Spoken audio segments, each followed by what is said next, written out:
Physics 50 में आपका स्वागत है। आज हम लोग करंट इलेक्ट्रिसिटी का लेक्चर नंबर 2 देखेंगे इंग्लिश मीडियम स्टूडेंट के लिए। आज का टॉपिक है करंट डेंसिटी। पिछला लेक्चर में हम लोग इलेक्ट्रिक करंट के बारे में पढ़े थे। इलेक्ट्रिक करंट क्या होता है? Rate of flow of charge, यानी किसी वायर से 1 सेकेंड में फ्लो करने वाले चार्ज को इलेक्ट्रिक करंट बोलते हैं। I = Q/T। यदि किसी वायर से 1 सेकेंड में 1 कूलम चार्ज फ्लो कर रहा है तो 1 एम्पियर करंट हुआ। यदि किसी वायर से 1 सेकेंड में 10 कूलम चार्ज फ्लो कर रहा है तो करंट कितना हुआ? 10 एम्पियर। आज बात करेंगे हम लोग करंट डेंसिटी के बारे में। करंट डेंसिटी को J से डिनोट करते हैं। करंट डेंसिटी क्या होता है? किसी वायर के क्रॉस सेक्शन से फ्लो करने वाले करंट और उसके क्रॉस सेक्शनल एरिया के रेशियो को हम लोग क्या बोलते हैं? करंट डेंसिटी बोलते हैं। मान लीजिए किसी वायर के क्रॉस सेक्शन से I करंट फ्लो कर रहा है और उसका क्रॉस सेक्शनल एरिया A है, तो इसके रेशियो को हम लोग क्या बोलते हैं? Current density. कहने का मतलब किसी वायर के 1 metre square cross sectional area से फ्लो करने वाले करंट को हम लोग क्या बोलते हैं? करंट डेंसिटी बोलते हैं। इसको हम लोग अपनी भाषा में इस तरह समझ सकते हैं। मान लीजिए एक इतना मोटा सा पाइप है और उससे पानी फ्लो कर रहा है।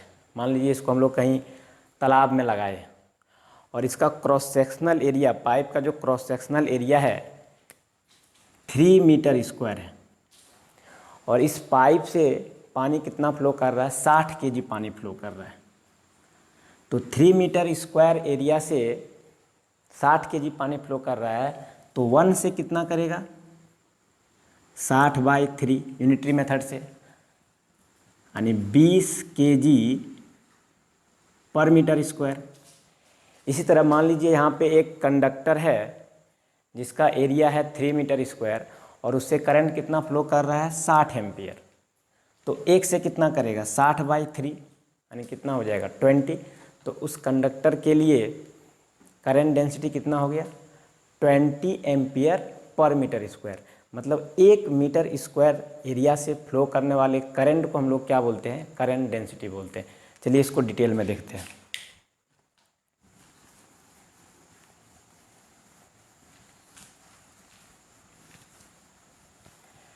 सबसे पहले हम लोग एक कंडक्टर लेंगे जी।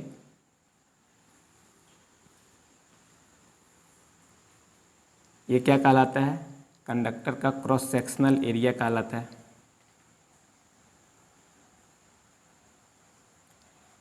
इस कंडक्टर से करंट I फ्लो कर रहा है।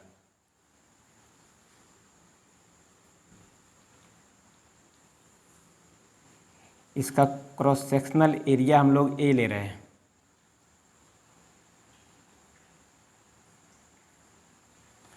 ध्यान दीजिएगा, इसमें 3 पॉइंट हम लोग को ध्यान में रखना है।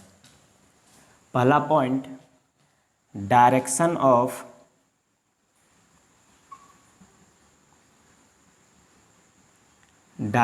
Of current density.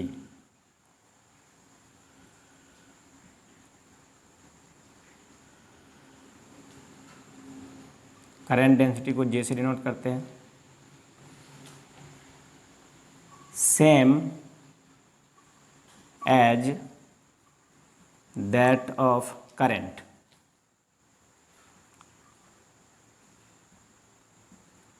मतलब करंट डेंसिटी का जो डायरेक्शन है करंट के डायरेक्शन में होगा।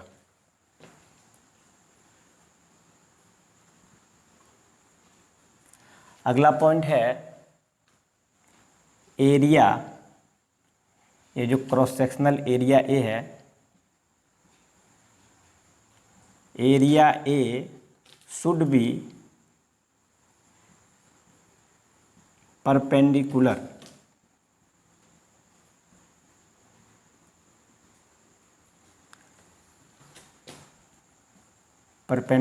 To current flow.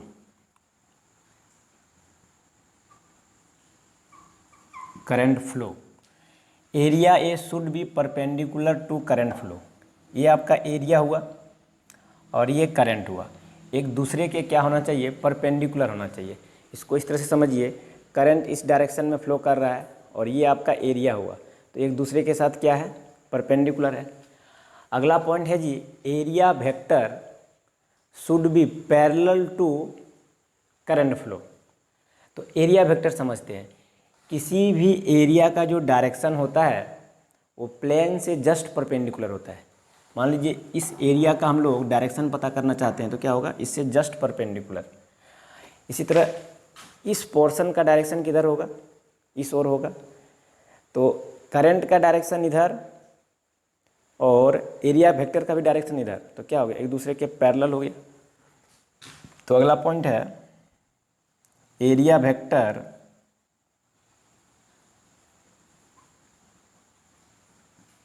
ए पे वेक्टर दीजिएगा, should B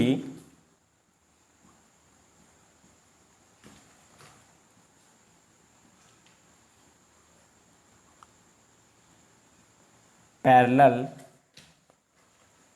to current flow.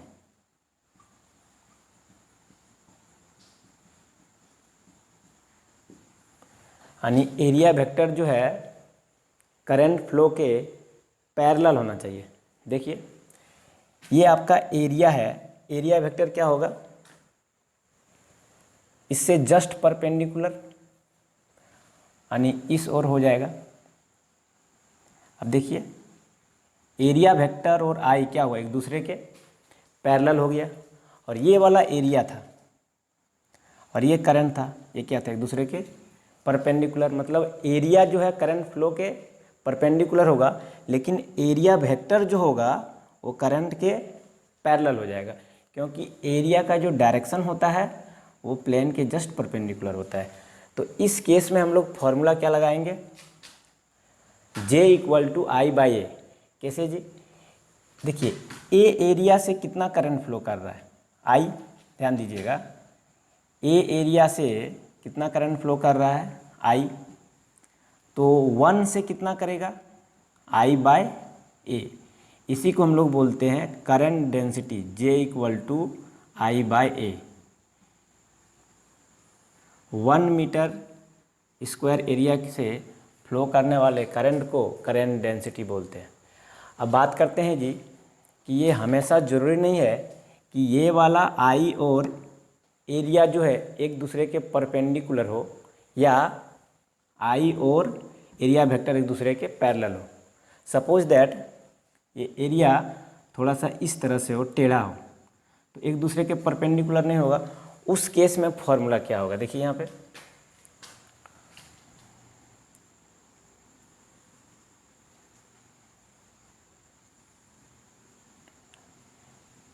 ध्यान दीजिएगा, इसमें एरिया और करंट एक दूसरे के परपेंडिकुलर नहीं है। करंट आई फ्लो कर रहा है,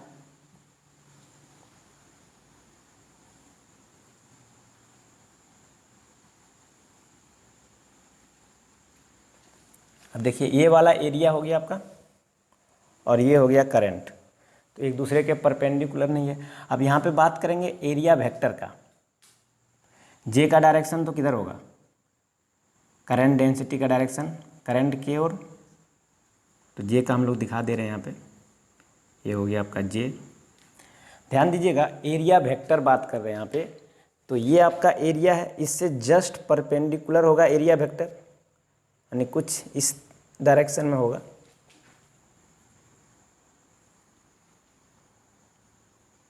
तो ये हो गया आपका एरिया वेक्टर। अब ध्यान दीजिए तो यहाँ पे एरिया वेक्टर ए जो है आपका और आई एक दूसरे के पैरेलल है, नहीं है।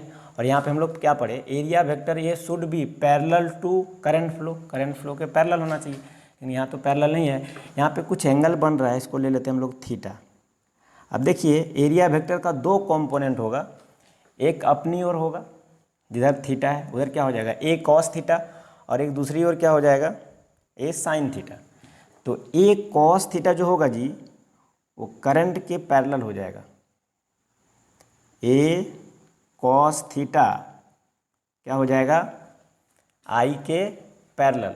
तो अब हम लोग जो फॉर्मूला लगाएंगे J equal to I by A नहीं लगाएंगे, I by A cos theta लगाएंगे। J equal to I by A cos theta, जब एरिया और आई एक दूसरे के परपेंडिकुलर ना हो या करंट और एरिया वेक्टर एक दूसरे के पैरेलल नहीं हो, उस केस में J equal to I by A cos theta. अब इसको ला के इधर मल्टीप्लाई करते हैं हम लोग, तो हम लोग का हो जाएगा जे ए कॉस थीटा इक्वल टू आई। इसको सीधा करके लिख सकते हैं, आई इक्वल टू क्या हो जाएगा, जे ए कॉस थीटा। ध्यान दीजिएगा जी, हम लोग ए डॉट बी पढ़े हैं, क्या होता है ए बी कॉस थीटा। चूँकि A dot B equal to A B cos theta, dot हटने से कॉस थीटा आता है, तो कॉस थीटा हटने से क्या आ जाएगा, डॉट आ जाएगा। तो I equal to J dot A.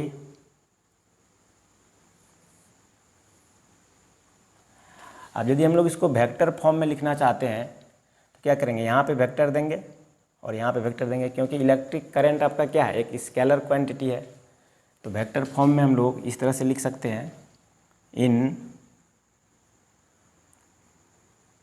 Vector form J पे vector equal to I by A पे वेक्टर।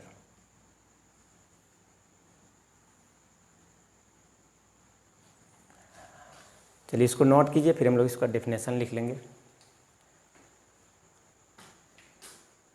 चलिए आप लोग वीडियो रोक के नोट कर लीजिएगा, हम आगे लिख रहे हैं।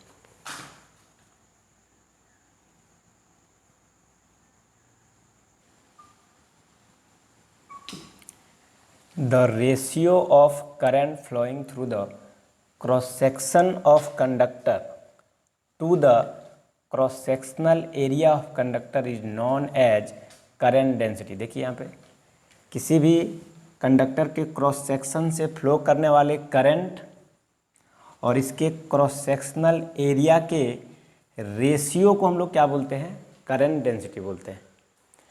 देखिए इसमें दो पॉइंट आपको ध्यान देना है कि जब आई और एरिया वेक्टर का डायरेक्शन सेम हो, पैरेलल हो, तो उस केस में formula J equal to I by A. और यदि आई और एरिया वेक्टर एक दूसरे के पैरेलल नहीं हो तो क्या करना है, इसके पैरेलल में जो कंपोनेंट है ए कॉस थीटा उसको लेना है। तो उस केस में क्या हो जाएगा, J equal to I by A cos theta. एक ये फॉर्मूला याद रखना है, एक इसको रखना है, और I equal to J dot A. अब हम लोग करंट डेंसिटी का SI यूनिट क्या होता है और इसका डायमेंशनल फार्मूला क्या होता है, इसके बारे में बात करेंगे। चलिए इसको नोट कीजिए, वीडियो रोक के नोट कर लीजिएगा, मिटा रहे हैं हम।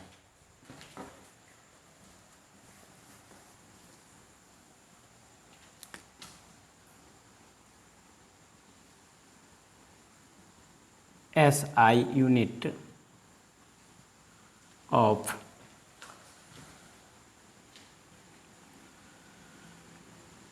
Current density.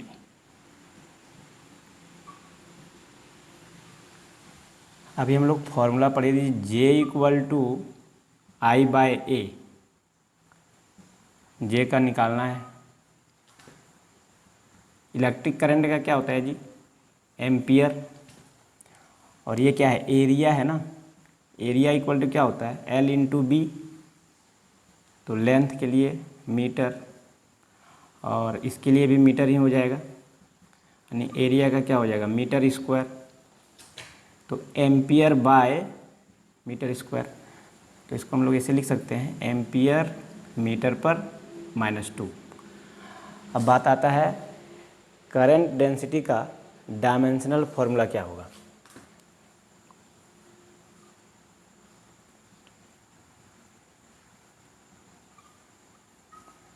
Dimensional formula of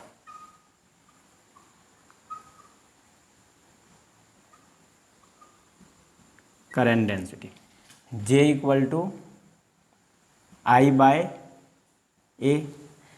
देखिए इलेक्ट्रिक करंट का डायमेंशनल फॉर्मूला I और ये दोनों होता है। तो पहले हम लोग ले रहे हैं यहाँ पे I, और एरिया के लिए क्या हो जाएगा जी, L इंटू बी। तो इसके लिए L और इसके लिए भी L लीजिएगा तो क्या हो जाएगा, L स्क्वायर हो जाएगा ना, यानी एरिया का डायमेंशन क्या है, L स्क्वायर। जे का हम लोग निकाल रहे हैं तो जे का निकल गया डायमेंशनल फार्मूला जी, I L पर -2। इलेक्ट्रिक करंट का चूँकि ए से भी डिनोट करते हैं हम लोग, तो कभी कभी ऑब्जेक्टिव में ये वाला भी ऑप्शन आपको मिल जाएगा। अगला पॉइंट है जी, current density is vector quantity. देखिए करंट डेंसिटी के पास मैग्नीट्यूड के साथ साथ डायरेक्शन भी है, इसलिए इसको हम लोग वेक्टर क्वांटिटी बोलेंगे। अब चलिए इस पर एक दो प्रॉब्लम सॉल्व करते हैं तो आपका पूरा कॉन्सेप्ट क्लियर हो जाएगा। चलिए इसको नोट कीजिए, वीडियो रोक के, हम आगे मिटा रहे हैं, आप लोग नोट कर लीजिएगा।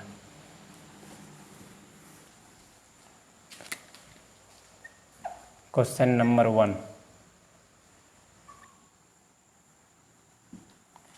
देखिए ये क्वेश्चन है, the circumference area of an electron beam is 1 millimetre square, 6 × 10⁻16 electron pass per second perpendicular to circumference, find electric current, और दूसरा बोला है करंट डेंसिटी इन बीम। पहले हम लोग को इलेक्ट्रिक करंट फाइंड आउट करना है, तो फॉर्मूला क्या है, I = Q/T। तो Q निकालना पड़ेगा जी, इलेक्ट्रॉन दे दिया है 6 × 10⁻16। तो हम लोग इलेक्ट्रोस्टैटिक्स में फॉर्मूला पढ़े थे, Q = NE। एक नंबर पहले सॉल्व कर रहे हैं, तो N इसमें कितना है, 6 × 10⁻16। Q = हम लोग क्या जानते हैं, NE। N का वैल्यू है 6 × 10⁻16 और E का वैल्यू कितना होता है, 1.6 × 10⁻19।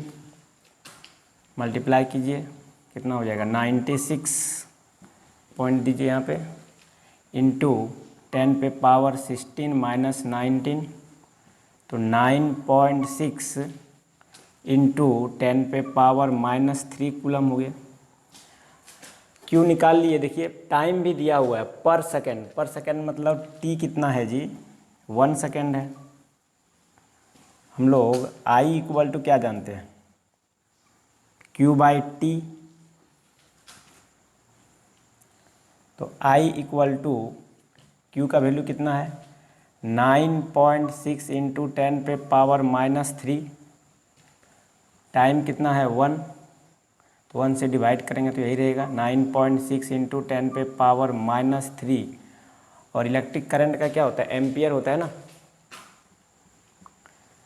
अब देखिए इलेक्ट्रिक करंट निकाल लिए, तो अभी हम लोग फॉर्मूला क्या पढ़े, करंट डेंसिटी का, J = क्या होता है, I/A। ध्यान दीजिएगा, I हम लोग को पता है और एरिया यहाँ दे दिया है। देखिए एरिया कितना है, 1 मिलीमीटर स्क्वायर। तो यहाँ थोड़ा सा ध्यान देना है, मिलीमीटर स्क्वायर में है, ये SI यूनिट में नहीं है, इसको चेंज करना पड़ेगा। तो मिलीमीटर से मीटर में जाने के लिए क्या करते हैं हम लोग, 1000 से भाग करते हैं यहाँ, लेकिन मिलीमीटर स्क्वायर है तो 2 बार 1000 से डिवाइड करना पड़ेगा। तो 1 2 3 4 5 6 0 हुआ ना, क्या हो जाएगा, 1 × 10 पे पावर ऊपर जाके क्या हो जाएगा, -6 हो जाएगा मीटर स्क्वायर। फॉर्मूला क्या है, J = I/A। I का वैल्यू कितना है, देखिए 9.6 × 10⁻³ और एरिया कितना निकला, 1 × 10⁻⁻6। ध्यान दीजिएगा जी, 1 से डिवाइड करेंगे तो 9.6 ही रहेगा, 10 पे पावर कितना, -3, ये ऊपर जाके क्या हो जाएगा, +6 हो जाएगा। तो 9.6 × 10⁻³ और इसका यूनिट क्या हो जाएगा, इसका एम्पियर, इसका मीटर स्क्वायर, तो एम्पियर पर मीटर स्क्वायर हो गया। नोट कीजिए वीडियो रोक के। आप लोग वीडियो रोक के नोट कर लीजिएगा, हम मिटा रहे हैं। इस पर 2 क्वेश्चन दे देते हैं, अपने से सॉल्व कीजिएगा। क्वेश्चन नंबर 2,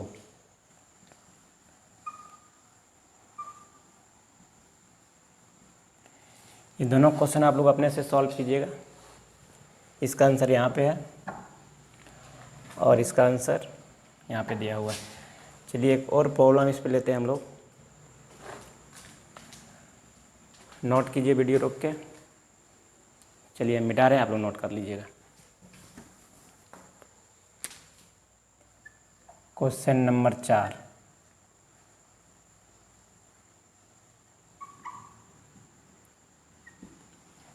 क्वेश्चन है जी, a diameter of 0.4 centimetre aluminium wire is carrying a current 25.12 ampere. Find the value of current density in aluminium wire. ध्यान दीजिएगा, डायमीटर दिया हुआ है, यानी ये वाला पोर्शन दिया हुआ कितना है, 0.4 सेंटीमीटर। तो हम लोग के पास d इक्वल टू 0.4 सेंटीमीटर है, तो रेडियस कितना हो जाएगा, d/2। तो 0.4/2 यानी 0.2 सेंटीमीटर हो गया। तो इसको मीटर में चेंज करना पड़ेगा। 0.2 बाई क्या कीजिएगा, 100। तो 0.2 इंटू 10 पे पावर 2 जीरो है, तो ऊपर जाके क्या हो जाएगा, -2 मीटर। ध्यान दीजिएगा जी, एरिया क्या होता है, πr²। पाई का वैल्यू 3.14 और r कितना है, 0.2 इंटू 10 पे पावर -2 का क्या कीजिएगा, स्क्वायर। तो 3.14 इंटू इसका स्क्वायर करेंगे कितना हो जाएगा, 0.04। 0.2 इंटू 0.2, 10 पे पावर -4 हो गया। तो 3.14 इंटू 4 बाई क्या कर सकते हैं, 100 इंटू 10 पे पावर -4। इसको मल्टीप्लाई कीजिए, कितना हो जाएगा, 12.56 इंटू 10 पे पावर -4। ये 2 जीरो ऊपर जाएगा तो क्या हो जाएगा, -2। तो 12.56 इंटू 10 पे पावर -6 मीटर स्क्वायर हो गया। एरिया हम लोग को पता चल गया। करंट दिया हुआ है I इक्वल टू 25.12 एम्पियर और करंट डेंसिटी क्या होता है, J equal to I/A। Current density find out करना है। I पुट कीजिए 25.12 बाय एरिया कितना निकला जी, 12.56 इंटू 10 पे पावर -6। कितना बार में कटेगा, 2 बार में कट जाएगा। 2 इंटू ऊपर जाएगा तो क्या हो जाएगा, प्लस 10 पे पावर 6। यूनिट क्या होगा इसका, एम्पियर पर मीटर स्क्वायर। आसान है, नोट कीजिए वीडियो रोक के। चलिए आप लोग नोट कर लीजिएगा, हम मिटा रहे हैं। इस पे 2 क्वेश्चन दे रहे हैं, अपने से सॉल्व कीजिएगा।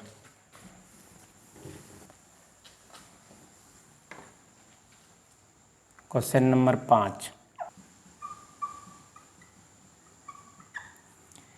दोनों अपने से सॉल्व कीजिएगा आप लोग। इसका आंसर यहाँ पे दिया हुआ है, इसका आंसर यहाँ पे दिया हुआ है।